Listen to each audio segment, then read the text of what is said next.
Hello guys, कैसे हो आप सब। आई होप सभी अच्छे होंगे। सो आज एकादशी के बारे में मैं बताना चाहती हूँ, क्योंकि काफ़ी लोग मुझसे पूछते हैं तो आप कैसे रखते हो व्रत, कैसे पालन करती हो, कैसे नियम है। तो मैं शॉर्टकट में बताऊँ, क्योंकि आज के टाइम में तो सबको पता ही होती है व्रत किस तरह के रखा जाता है, और ये नेट वगैरह में सर्च करके पता चल ही जाता है। लेकिन मैं जो जानती हूँ, जो आपके साथ शॉर्टकट में मैं शेयर कर रही हूँ, पता होती है कौन सा व्रत किस तरह रखा जाता है।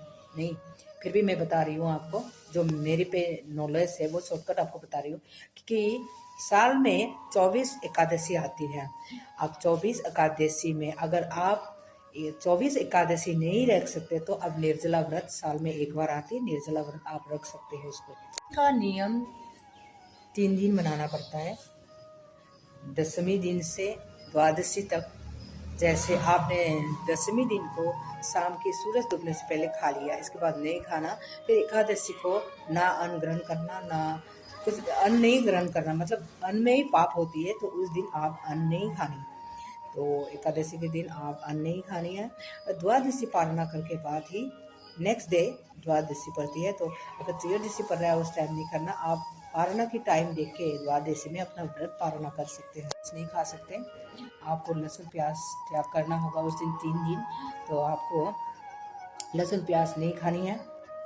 अगर आप 24 एकादशी का नियम पालन नहीं कर सकते तो आप निर्जला, जुलाई महीने में निर्जला व्रत आती है, तो आप उस पर निर्जला रह के व्रत रख सकते हो, एकादशी पालन कर सकते हो। कभी कभी हमें धर्म के रास्ते में भी चलना पड़ता है कि नहीं।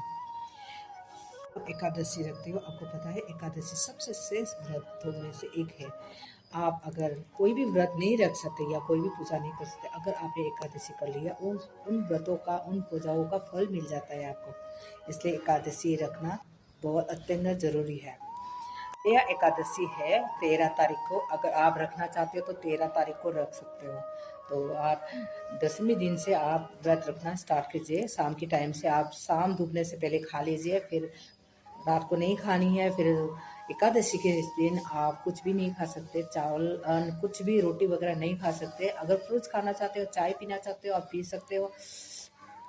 फिर द्वादशी के बाद, जब द्वादशी अगले दिन द्वादशी में आप व्रत का पारणा कर सकते हो, वो भी अपना टाइम देके, क्योंकि पारणा सबसे महत्व होता है। तो बस इतना ही था, मैंने शॉर्टकट में बता दिया, आप नेट पे सर्च करके देख लेना। तो बस इतने ही आप लोगों से